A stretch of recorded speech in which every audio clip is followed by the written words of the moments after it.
Bem-vindos ao briefing de amanhã, onde a tecnologia encontra a estratégia real. 74%. Olha só, essa é a assustadora defasagem projetada para o preço do diesel no Brasil lá para abril de 2026. É literalmente o choque de realidade batendo na nossa porta. Para quem quer entender como um conflito do outro lado do mundo se transforma exatamente nesse número aí, na bomba do poço de combustível, bom, o momento de prestar atenção é agora. E já aproveitem, inscreva-se no canal e siga no Spotify para inteligência competitiva diária. Pois é, o que a gente vai destrinchar hoje conecta uns pontos que, sinceramente, a maioria do mercado não tá vendo. Então, vamos mergulhar direto na nossa pauta principal, que é essa grande macroconvergência. Exato, a gente organizou essa análise toda em 3 pilares fundamentais. A ideia é destrinchar como esses riscos geopolíticos e os gargalos físicos na infraestrutura de energia tradicional, eles não estão só causando inflação não, viu? Na verdade, eles estão acelerando brutalmente a adoção de ativos digitais e de tecnologias verdes, principalmente em mercados emergentes. É uma verdadeira reação em cadeia. E isso nos leva a uma provocação bem curiosa. O que um estreito marítimo lá no Oriente Médio, o Bitcoin, e uma fábrica de carros na Bahia têm em comum? Faz até piada, né? Para um olhar desatento, são três mundos completamente isolados que não se conversam. Mas na economia real, eles representam as três fases do que a gente está chamando de efeito dominó. A gente tem o choque físico da guerra, aí o capital precisa escapar, e faz isso pelo meio digital, e por fim, a busca desesperada por infraestrutura verde para não depender mais desse velho mundo. Acompanhando a linha do tempo, a gente nota que desde o dia 28 de fevereiro rolou uma escalada que culminou no anúncio de bloqueios navais em abril e naqueles ataques de drones em maio.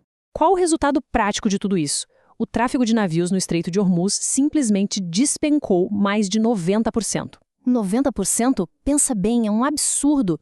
Esse é o gargalo físico inicial que acaba disparando todo o resto da nossa análise. O petróleo para de fluir e a economia global treme na base.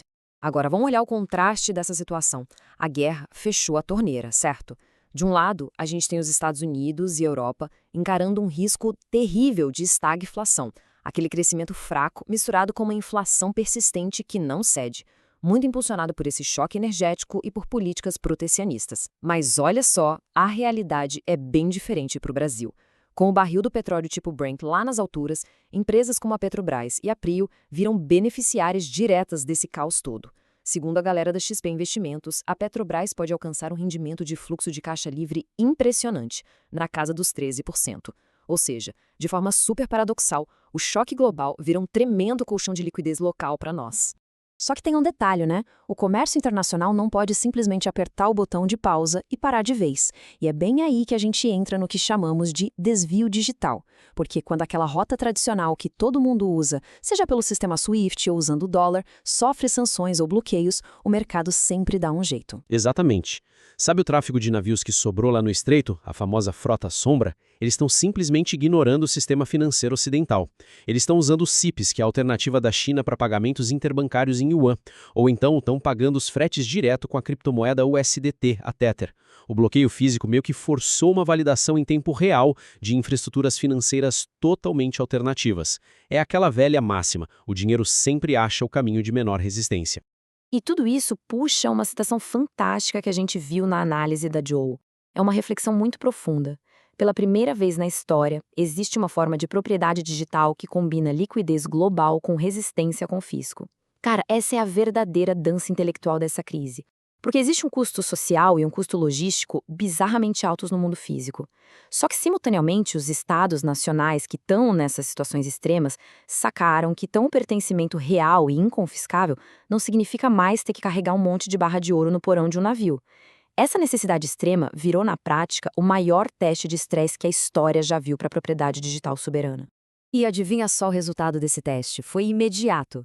O Bitcoin bateu $80 mil ali no dia 4 de maio. Para pensar nisso um segundo. Bem no meio da pior crise de energia que a gente tem registro, com o estresse de inflação batendo recordes e o ouro caindo quase 10%, o Bitcoin subiu 17% em um único mês. Isso quebra totalmente aqueles velhos paradigmas que a gente aprende. Claro, ali no curtíssimo prazo, ele até chegou a cair um pouco junto com as ações, se comportando como um ativo de risco comum. Mas foi questão de semanas para ele deixar o ouro e a Nasdaq para trás. Ele provou demais o seu valor como uma camada irreversível de proteção. Mas olha, o capital não foge só para o mundo digital, viu? Ele foge para o verde. E aqui a gente entra na terceira fase do nosso dominó. Quando a gente analisa os dados do investimento direto chinês no Brasil, fica super claro que, depois de anos de altos e baixos, o nosso país virou o destino principal desse dinheiro todo da potência asiática. E não é coincidência alguma. Se o petróleo do Oriente Médio virou um gargalo com um risco gigantesco, as grandes potências, puxadas pela China, precisam desesperadamente garantir as rotas de energia do futuro. Esses números mostram perfeitamente como bilhões e bilhões de dólares estão fluindo para o Brasil. Em 2025, fomos o país que mais recebeu investimentos chineses no planeta. Agora, para onde exatamente essa enxurrada de dinheiro está indo? A distribuição dos investimentos é o que mata a charada. Quase 30% foi injetado direto no setor de eletricidade e quase 16% para o setor automotivo, puxado com muita força pelos veículos elétricos, sem falar nos volumes colossais que estão indo para a mineração. Pois é, os dados do Conselho Empresarial Brasil-China mostram uma guinada completa de estratégia. O foco deles não é mais só comprar commodity agrícola tipo soja. O capital estrangeiro está comprando infraestrutura pesada para a transição energética global. E a mineração agora mira justamente naqueles minerais críticos que são vitais para as baterias e para a tecnologia de baixo carbono. E onde é que essa mágica macroeconômica toda está criando forma de verdade no chão de fábrica? O epicentro disso é baiano. A Bahia atraiu nada menos do que 24 projetos chineses recentes, despontando na liderança do Nordeste. O maior exemplo prático disso, sem dúvida, é a gigante BYD, revivendo com tudo o polo automotivo de Camaçari, que tinha sofrido um baque enorme com a saída da Ford lá em 2021. Hoje em dia, Camaçari não é só uma fábrica de carros, mas virou o grande símbolo de uma nova rota conectando veículos eletrificados, minerais críticos e energia limpa. É uma reestruturação gigante da nossa cadeia produtiva, agora totalmente pautada nessa agenda verde. Chegamos então ao nosso momento de síntese, o alfa do dia. Diante desse choque geopolítico, financeiro e tecnológico absurdo, qual é o movimento imediato que o tomador de decisão precisa fazer? Como a gente se posiciona no meio dessa mudança sísmica? A orientação de quem estuda isso a fundo, como a galera da V2R e da XP Investimentos, é fria e calculista. Volta para os fundamentos. O tripé que eles defendem é método, liquidez e diversificação. Não é sobre tentar adivinhar quando um conflito vai acabar, mas sim sobre usar a volatilidade a favor da carteira. E pensando no cenário interno aqui do Brasil, a grande recomendação é monitorar no detalhe as decisões políticas.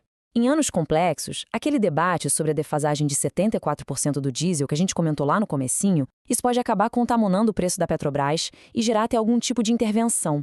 Então é absolutamente fundamental ter proteção contra essas oscilações e possíveis canetadas governamentais, sempre mantendo uma base de ativos muito sólida.